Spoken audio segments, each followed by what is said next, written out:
금요기도에 참석하신 모든 호산나 교회 성도 여러분, 주님의 이름으로 환영하고 또 축복합니다.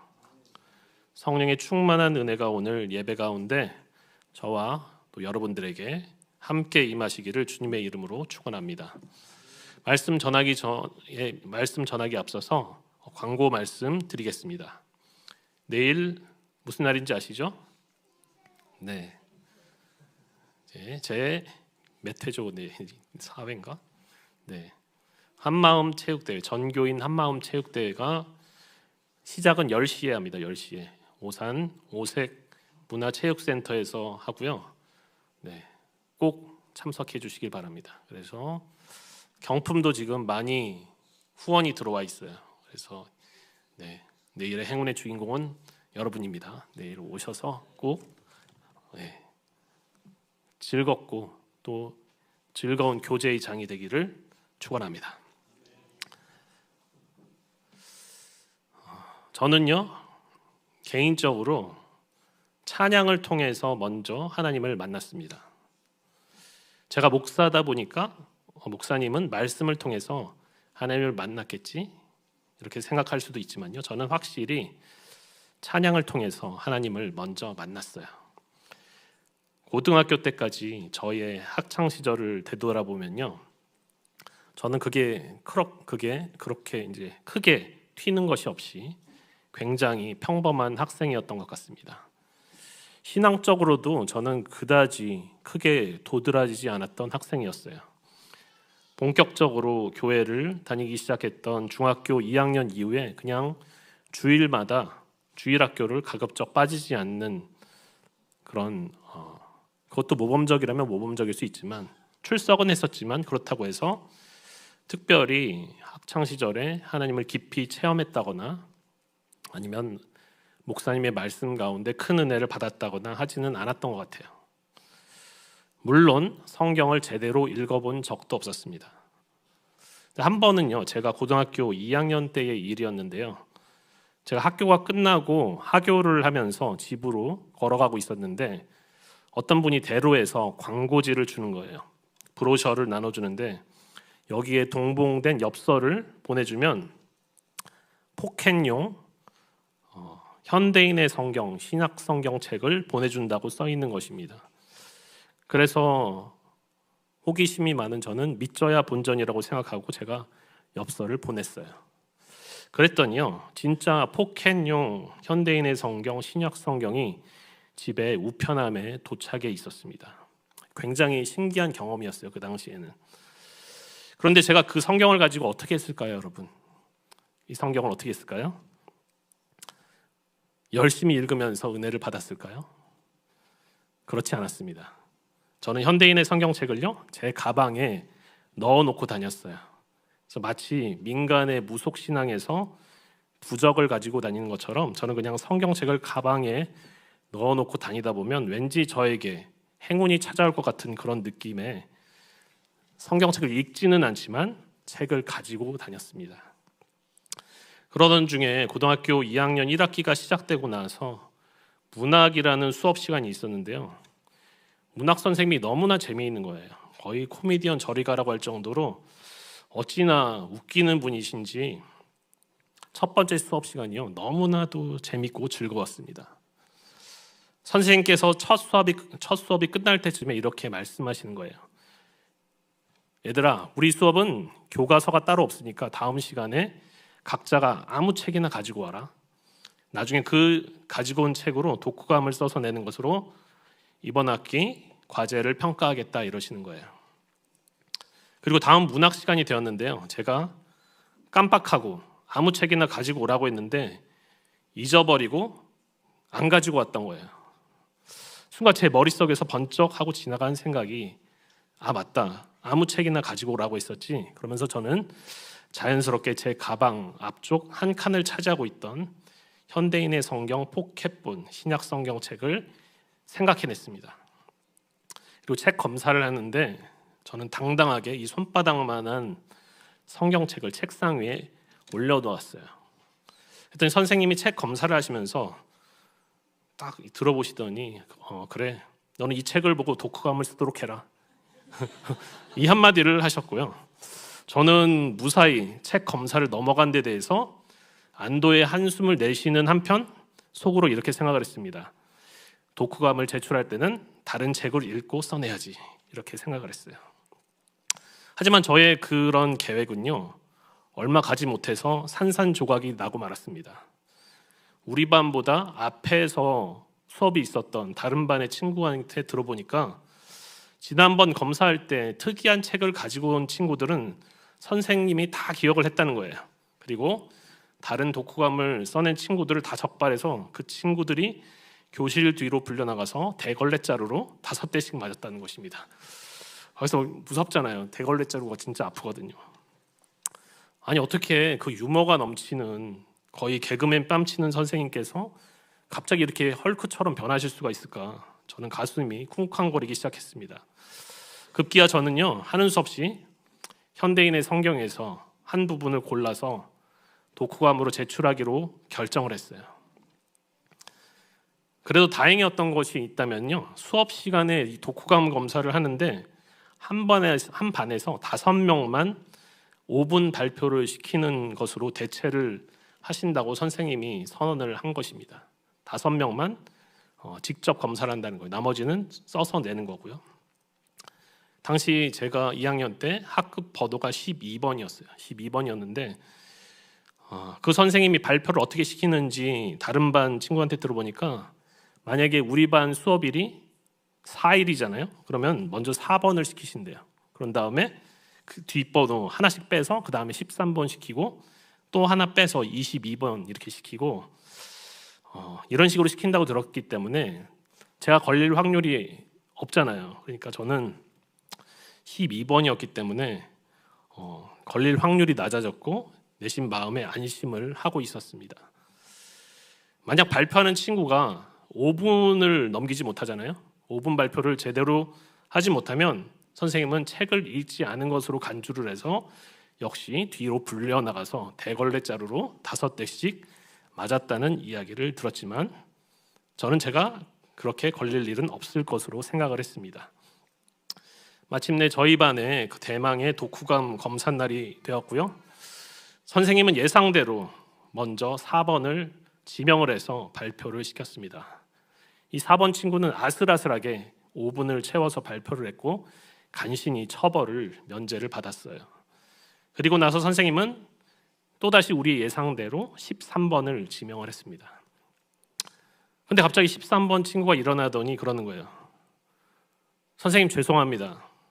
오늘 독후감을 준비하지 못했습니다. 순간 정적이 흘렀고요. 저희는 당연히 선생님이 13번 친구를 불러내서 대걸레 쇼를 보여줄 줄 알았어요. 그런데 예상을 뒤엎고요. 선생님이 이렇게 말씀하시는 거예요. 그래? 그럼 너는 다음 주에 제출하도록 하고, 자, 12번이 대신 발표하도록 하자. 네, 12번이 발표하라는 거예요. 그래서 야, 불사, 이게 무슨 구약 성경에 아간이 죄를 숨기다가 끝끝내 이제 범죄자로 지목되는 것처럼 이리저리 빠져나가던 제가 결국 지목이 되고 말았습니다.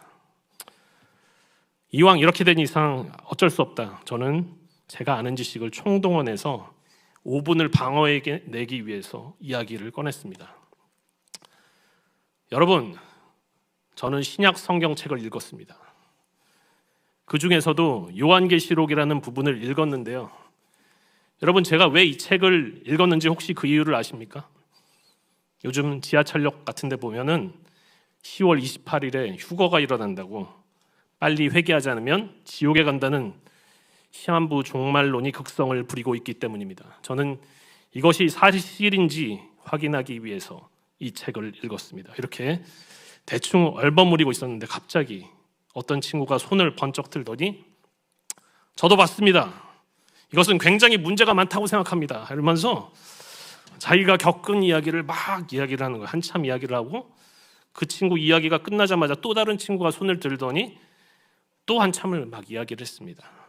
그래서 제가 발표를 시작했을 때가 수업 종료를 45분을 남겨놓았던 시점이었는데 이게 갑자기 토론이 되기 시작한 거예요. 그러면서 시간이 한없이 흘러가더니 마침내 스피커에서 수업 종료를 알리는 음악이 흘러나왔습니다. 무려 45분간을 토론이 되었던 거예요. 45분간. 선생님이 저를 보시더니요, 야, 이놈이 나중에 한 자리 해먹겠구나 이러고 수업을 마치셨습니다. 그리고 이 사건 이후로요, 평범했던 저에게는 별명이 하나 생겼습니다. 요한. 저는 졸지에 요한이 되었어요. 그리고 학교 일진 애들 가운데 소문이 돌기 시작했습니다. 야, 요한이는 건드려서는 안 된다. 잘못하면 하나님한테 벌 받는 수가 있다. 이렇게 소문이 전교에 퍼져나가기 시작했습니다. 갑자기 유명 인사가 되었어요. 성경책을 거의 부적 수준으로 가지고 다녔던 저는요, 사실 겨우 이 정도의 가짜 신앙을 가졌던 학생이었습니다. 그리고 나서 제가 대학교에 들어가게 되었는데요, 제가 그 당시에 크게 신앙심이 있었던 것은 아니었지만요, 저는 주일학교 교사 생활을 시작했어요. 그러면서 학교 사람들한테 뭐라고 그랬냐면, 저는 주일학교 교사를 하기 때문에 저는 술을 마시지 않겠습니다. 이렇게 선언을 해버렸습니다. 한번 내뱉은 말이라서 이게 물릴 수도 없어요. 그래서 학교에서 거룩한 척하면서 살아가는데, 계속 그렇게 살아가기에는 저의 신앙의 베이스가 너무나 부족했고요. 어느 날 갑자기 저한테 크게 공허함이 밀려왔습니다. 너무나 공허했어요. 그런 중에 저희 교회 형의 권유에 따라서 제가 학교에서 예수전도단이라는 선교단체에 가입을 했습니다. 1학년 2학기 때 가입을 했어요. 근데 저희 학교 내에 있었던 예수전도단은요, 정식 동아리도 아니어서 동아리방도 없고요, 매번 강의실에서 예배를 드리다가 쫓겨나기 일쑤였던 그런 미미한 모임이었습니다. 그런데 서울과 수도권에 있는 예수전도단 대학부는요, 일주일에 한 번씩 금요일에 서울의 용산에 있는 선교교회라는 곳에서 수도권 전체 모임을 가지고 있었어요. 대학부 전체 모임. 저도 가입한 지 얼마 안 돼서요, 처음으로 그 금요 모임이라는 곳에 나가게 되었습니다. 그리고 저는 그 모임에서요, 너무나도 큰 충격을 받고 말았어요. 너무나도 큰 충격을 받고 말았습니다. 거의 다 대부분 처음 들어보는 찬양이었는데, 모든 사람들이 자발적으로 일어나서 찬양을 드리는 모습을 처음 봤고요. 그리고 손을 들고 찬양을 하고, 심지어는 춤을 추면서 찬양하는 모습들이었는데, 이런 모습은 그 당시에 어디에서도 보지도 못했던 그런 충격적인 모습이 아닐 수가 없었어요. 그리고 조금 빠른 곡이 나오기 시작하자 사람들이 한 명, 두 명 의자의 옆에 있는 복도로 나오기 시작하더니요, 갑자기 기차놀이를 하는 거예요. 기차놀이를. 그래서 기차놀이를 하면서 예배당을 빙빙 돌면서 사람들과 막 하이파이브를 하기 시작했습니다. 제가 너무 놀라서 이 사람들의 얼굴을 자세히 봤어요. 그랬더니 이들의 표정에는요, 가식이라는 게 하나도 찾아볼 수가 없었습니다. 그들은 정말로 진심으로 기뻐서 찬양을 하고 또 기차놀이를 하고 있었던 거예요. 제가 속으로, 아니 이 사람들은 도대체 어떻게 이렇게 자유할 수가 있을까? 저는 그 이유가 너무나도 궁금했습니다. 그런데 더 신기한 게 무엇인지 아세요? 더 신기한 게 있었는데, 그게 뭐냐면, 저는 처음 들어보는, 분명히 모르는 찬양인데 어느새 제가 그 찬양들을 따라 부르고 있었다는 거예요. 제가 그 찬양들을 따라 부르고 있어요. 마치 아는 것처럼 따라 부르고 있었다는 것입니다. 참, 뭐 이런 찬양들이 있을까? 나는 다 처음 들어본 찬양들인데 어떻게 내가 이 찬양을 부르고 있는 것일까? 저는 이따 제가 오늘 기도회를 할 때 그 당시에 불렀던 찬양들을 조금 삽입을 해봤습니다. 아실 수도 있지만 여러분 모르실 수도 있어요. 찬양팀 분들도 4곡이나 모른다고 그랬습니다. 네. 그런데 한번 그냥 불러보세요, 여러분. 믿음으로 부르다 보면요, 이게 신기하게 불러집니다. 네. 분위기 안 좋은데. 어쨌든 이 찬양들의 충격은요, 예배가 끝나고도 쉽게 가시지가 않았어요. 사실 저는 그 당시에는 가사의 의미를 잘 모르기도 했었는데, 예를 들면 이스라엘 하나님 찬양, 곡이 있습니다. 이스라엘 하나님 찬양. 당시에 이 찬양이 저에게 어떻게 다가왔냐면요, 아니 우리나라가 대한민국인데 왜 대한민국 하나님 찬양이 아니라 이스라엘의 하나님을 찬양해야 될까? 저는 진짜로 그렇게 생각을 했었어요. 왜 이스라엘의 하나님을 찬양할까? 그러면서도 또 그거를 신나게 따라 부르고 있었습니다. 오늘의 마지막 곡이 바로 이스라엘 하나님 찬양입니다. 이스라엘 하나님 찬양 있다. 같이 한번 느껴보시기 바랍니다. 제가 그 뒤로도요, 예수전도단 금요 모임을 거의 매주 가게 되었는데요, 처음 듣는 곡들은 여전히 많았지만 그럼에도요, 찬양을 통해서 점점 하나님께 내가 가까이 가고 있다는 그런 느낌을 가지게 되었어요. 특히 시편으로 만든 찬양들은요, 시편을 쓴 저자의 마음이 저희 마음에 확 다가오는 것을 느낄 수가 있었습니다. 이 찬양들이 신기한 게 무엇이냐면요, 찬양을 부르면 부를수록 내 영혼이 치유가 되는 거예요. 찬양을 부르면 부를수록 의미도 모르고 불렀는데 영혼이 치유가 되는 겁니다. 물론 지금은 그 이유를 알 수가 있죠. 그것은 찬양 자체가 하나님의 말씀이었고 또 말씀에 곡을 붙인 것이기 때문에 말씀 자체에 내재되어 있는 치유의 능력이 작용을 했던 것이었습니다. 그리고요, 저는 찬양 때문에 예배를 더 소중히 여기게 되었어요. 어떤 찬양곡 중에 이런 가사가 있었습니다. 찬양 가사를 좀 띄워주실까요? 네, 가사를 좀. 나는 용서받았네. 나는 용서받았네. 살아계신 아버지 사랑으로 용납되고 정죄함 없네. 진실하신 아버지 사랑으로 온 세상 구주 창조주께 나아갈 때 두려움 전혀 없네. 주께 예배드릴 때에 기쁨과 평화 있네. 아멘.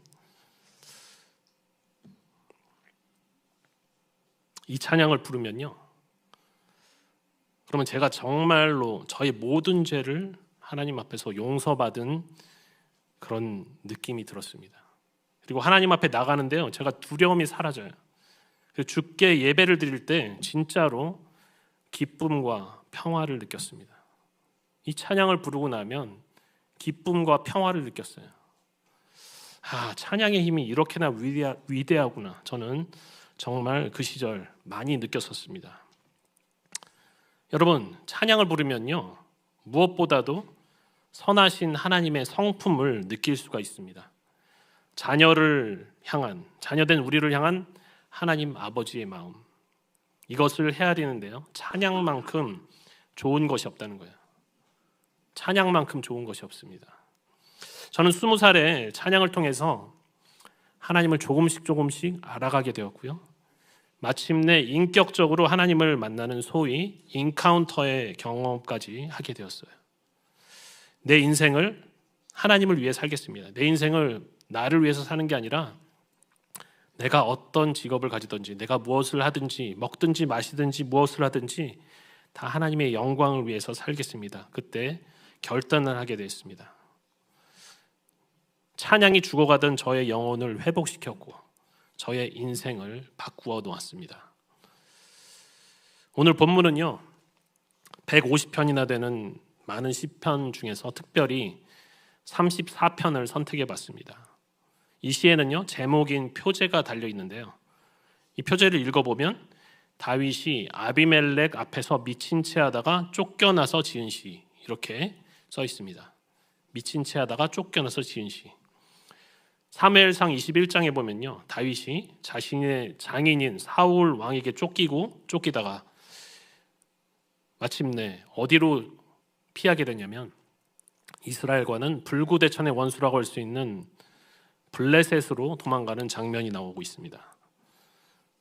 그런데요, 여기 보면 사무엘상 21장에 나오는 블레셋 왕의 이름이 아기스입니다. 아기스인데 여기 표제에는 아비멜렉이라고 나와 있어요. 이것은 이스라엘의 서기관들이 쓰다가 오타를 낸 것이 아니라 학자들은요, 이것을 마치 애굽의 파라오, 즉 바로로, 애굽 왕들을 바로로 부르는 것처럼 블레셋 왕들의 공식 칭호가 아비멜렉이었을 것이다, 이렇게 이야기를 하고 있어요. 다시 말해서 아비멜렉이 특정한 누군가를 칭하는 이름이 아니라 왕을 나타내는 고유 명사라는 것입니다. 여러분, 블레셋이라는 나라가요, 특별히 다윗에게 더 위험했는데 왜 더 위험했는지 아십니까? 그것은 다윗이 평범한 한 명의 소년 목동에서 이스라엘의 역사의 전면부에 나서게 되는 바로 그 사건과 연관이 되어 있습니다. 바로 여호와 하나님의 이름과 하나님의 백성인 이스라엘을 모욕하던 기골이 장대했던 거인 골리앗을 물리친 사건이었어요. 골리앗은 블레셋의 5성읍 중에서 가드 사람이었습니다. 가드 사람. 그런데 지금 다윗이 어디로 피했다고 나오냐면 사무엘상 21장 10절을 우리 다 같이 한번 읽어보겠습니다. 그날에 다윗이 사울을 두려워하여 일어나 도망하여 가드왕 아기스에게로 가니. 성경에 정확히 아기스가 가드왕이라고 나오고 있어요. 가드왕. 사울이 다윗을요, 그물망처럼 촘촘하게 포위해서 들어오니까 이스라엘에서는 더 이상 갈 곳이 없어서 찾다 택한 곳이 자기가 엘라 골짜기에서 죽인 골리앗의 고향인 블레셋의 가드였다는 이야기입니다. 아기스 왕은요, 이 본문만 보면 당시에 다윗에 대해서 잘 알지는 못했던 것 같아요. 근데 신하들이 수군거리기 시작하는 거예요. 사무엘상 21장 11절 한번 읽어보겠습니다.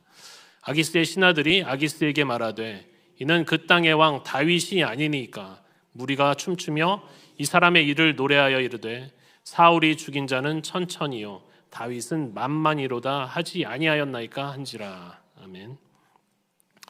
아기스의 신하들이 지금 하는 말은요, 왕이시여, 지금 도대체 이 자가 누군지 아십니까? 이 원수의 나라 이스라엘 중에서도 최악의 원수인 그 땅의 왕으로 불리는 다윗입니다. 이렇게 이야기하는 거예요. 그러면서 실제로 이스라엘 백성들의 민심으로 불려지는 노래까지 이야기를 합니다. 사울이 죽인 자는 천천히요 다윗은 만만이로다 하지 않습니까? 아기스의 신하들은요, 다윗을 왕이라고 부르고 있습니다. 물론 다윗이 죽인 만만에는요, 수많은 블레셋 사람들도 포함이 되어 있었을 거예요. 이 이야기를 듣고 있던 다윗에게 갑자기 두려움이 엄습을 해왔습니다. 아, 이제 나는 꼼짝없이 죽었구나. 아기스가 자신을 잡아서 죽일 것 같은 기분이 들었어요. 그래서 다윗이 어떻게 합니까? 사무엘상 21장 13절로부터 15절 다 함께 읽어보겠습니다. 그들 앞에서 그의 행동을 변하여 미친 채 하고 대문짝에 그적거리며 침을 수염에 흘리매 아기스가 그의 신하에게 이르되 너희도 보거니와 이 사람이 미치광이로다. 어찌하여 그를 내게로 데려왔느냐? 내게 미치광이가 부족하여서 너희가 이 자를 데려다가 내 앞에서 미친 짓을 하게 하느냐? 이 자가 어찌 내 집에 들어오겠느냐 하니라. 여러분, 드라마도 이렇게 쓰면요, 진짜 욕을 바가지로 먹습니다. 이렇게 쓰면은 욕을 있는 그대로 엄청 먹어요. 자신의 정체가 탄로나서 잡혀 죽을 위기인데 갑자기 멀쩡하던 사람이 미친 채를 하고 대문짝에 그적거리면서 침을 수염에 흘리고 있는 거예요. 정신 이상의 행동을요, 다윗이 하게 되었습니다. 스토리가 유치해도 이렇게 유치할 수가 없어요. 이게 지금 말이 되는 이야기입니까? 위기를 벗어나려고 갑자기 미친 척을 하는데 잡아다가 그냥 고문 좀 세게 하면 금방 탄로나지 않겠어요? 그런데 놀랍게도 아기스가 신하들한테 도리어 화를 냅니다. 야, 이 사람이 미치광이가 아니냐? 내가 미치광이가 부족해서 이 자를 데려다가 내 앞에서 미친 짓을 하게 하느냐? 어찌 이 자가 내 집에 들어올 수가 있느냐? 당장 쫓아내지 못하겠느냐? 극적인 상황 역전이 일어나는 것입니다. 다윗은요, 정말로 할 수 있는 게 없어서 위기를 모면하기 위해서 미친 척을 한 것인데 마침 아기스 왕 주변에는 이런 미치광이들이 많았나 봐요. 마침 아주 노이로제가 걸려있던 상황인데 다윗이 미친 척을 하니까 분노의 반응이 나타나게 되었고 다윗은 무사히 그곳을 탈출할 수가 있었다는 내용입니다. 시편 34편은요 바로 이런 상황 가운데서 하나님을 찬양하고 있어요. 이런 배경을 염두에 두고 다시 한번 1절부터 5절까지 시편 34편 1절부터 5절까지 읽어보겠습니다. 내가 여호와를 항상 송축하며 내 입술로 항상 주를 찬양하리이다. 내 영혼이 여호와를 자랑하리니 곤고한 자들이 이를 듣고 기뻐하리로다. 나와 함께 여호와를 광대하시다 하며 함께 그의 이름을 높이세. 내가 여호와께 간구하며 내게 응답하시고 내 모든 두려움에서 나를 건지셨도다. 그들이 주를 앙망하고 광채를 내었으니 그들의 얼굴은 부끄럽지 아니하리로다. 2절에 보면요 내 영혼이 주를 자랑하리니 곤고한 자들이 듣고 기뻐하리로다 이렇게 나옵니다. 곤고한 자, 이게 영어 성경에서는요 더 afflicted라고 해서 괴로움을 당한 사람들, 고통이나 고난을 입은 사람들을 곤고한 자라고 이야기를 해요. 그런데 히브리어 원어로 이 곤고한 자를 살펴보면 아니라고 합니다. 아니다 할 때 아니. 그리고 이 아니는요 시편 25편 9절에 나오는 아나브랑 똑같은 단어입니다. 시편 25편 9절 한번 보도록 하겠습니다. 시편 25편 9절 온유한 자를 정의로 지도하시며 온유한 자에게 그의 도를 가르치시리로다 이렇게 나오고 있어요. 곤고한 자를요 아나브, 온유한 자 이렇게 얘기를 합니다. 아니라고 번역된 곤고한 자가 바로 아나브, 온유한 자예요. 그렇다면 온유한 자라고 하면 어떤 사람을 온유한 자라고 하냐면 단어만 놓고 보면요 되게 부드러운 사람, 성품이 부드러운 사람을 이야기하는 것 같지만요 34편 7절에 보면 하나님을 경외하는 사람을 바로 아나브, 바로 온유한 자다 이렇게 얘기합니다. 하나님을 경외하는 사람, 하나님을 두려워하고 존경해서 하나님을 사랑하는 사람, 더 구체적으로는 하나님의 율법인 하나님의 말씀에 귀 기울여서 그 말씀을 내 마음에 새기는 사람을 하나님을 경외하는 사람이라고 합니다. 그 사람이 바로 온유한 자고 곤고한 자라는 거예요. 하나님은요 이 곤고한 자, 즉 온유한 자를 지키시는 분이신데요 34편 6절과 7절 함께 읽어보겠습니다. 이 곤고한 자가 부르짖음에 여호와께서 들으시고 그의 모든 환난에서 구원하셨도다. 여호와의 천사가 주를 경외하는 자를 둘러 진치고 그들을 건지시는도다. 아멘. 이 곤고한 자가 부르짖었더니 여호와께서 들으시고 모든 환난에서 구원하셨도다. 어떻게 구원하셨냐면요 여호와의 천사가 주를 경외하는 자들을, 이 곤고한 자를 둘러 진치고 그들을 건지시는도다 이렇게 얘기합니다. 첫 번째는 부르짖었어요. 부르짖었더니 하나님께서 들으시고 천사를 보내서 둘러서 진을 치고 건지셨다는 것입니다. 8절부터 10절을 마저 읽어보도록 하겠습니다. 너희는 여호와의 선하심을 맛보아 알지어다. 그에게 피하는 자는 복이 있도다. 너희 성도들아 여호와를 경외하라. 그를 경외하는 자에게는 부족함이 없도다. 젊은 사자는 궁핍하여 줄일지라도 여호와를 찾는 자는 모든 좋은 것에 부족함이 없으리로다. 아멘. 너희는 여호와의 선하심을 맛보아 알지어다. 선하심을 맛보아 알지어다. 선하심은요 토브라고 합니다. 토브라고 하는 히브리어인데 창세기에서 하나님이 세상을 창조하실 때 보시기에 좋았더라. 좋았더라가 바로 토브예요. 근데 이 좋은 것을 선하심을 맛보아 알라고 합니다. 맛보아 알지어다. 하나님의 선하심을 체험해서 경험하라는 거예요. 경험하라. 맛보아 알지어다. 이것을 어떻게 경험할 수가 있을까요? 아니 어떻게 하나님을 경외하는 사람이 되고 내가 곤고한 자가 되고 온유한 사람이 될 수가 있을까요? 그것은요 굉장히 역설적이게도 고난을 통해서 체험을 할 수가 있는 것입니다. 하나님을 맛보아 아는 것, 하나님의 선하심을 맛보아 아는 것은요 고난을 통해서 맛보아 알 수가 있는 거예요. 저도 그렇고요 여러분, 누구나 고난 겪기를 원치 않습니다. 이것이 인지상정이에요. 이스라엘 백성들이 광야에 들어가기 싫어했던 것처럼 우리의 본성은요, 광야를 좋아하지 않습니다.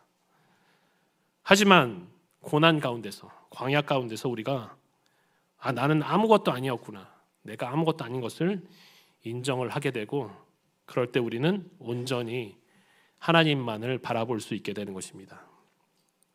그렇게 해서 철저히 낮아질 때, 하나님만을 바라보게 될 때 하나님께서 선하심으로 우리에게 복을 주시고 우리에게 부족함이 없이 공급해 주신다는 것을 오늘 말씀을 통해서 깨달을 수가 있는 것입니다. 사랑하는 성도 여러분, 혹시 여러분들께서 지금 고난 가운데 계십니까? 아니면 지금까지 살아오시면서 인생 가운데서 질고와 고난을 많이 겪으셨습니까? 이 광야의 생활이 너무나도 괴롭고 힘들었지만, 아니면은 지금까지도 현재 진행 중이지만, 그럼에도 불구하고요, 여러분 하나님의 선하심을 믿으시기 바랍니다. 그리고 믿음으로 찬양을 드리세요. 믿음으로 찬양을 드리세요.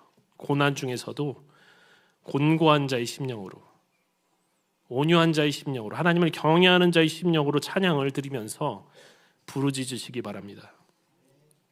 선하신 하나님께서 천사들을 보내셔서 이 하나님을 경외하는 자에게, 온유한 자에게 반드시 응답하시며 여러분들을 건져주실 것입니다.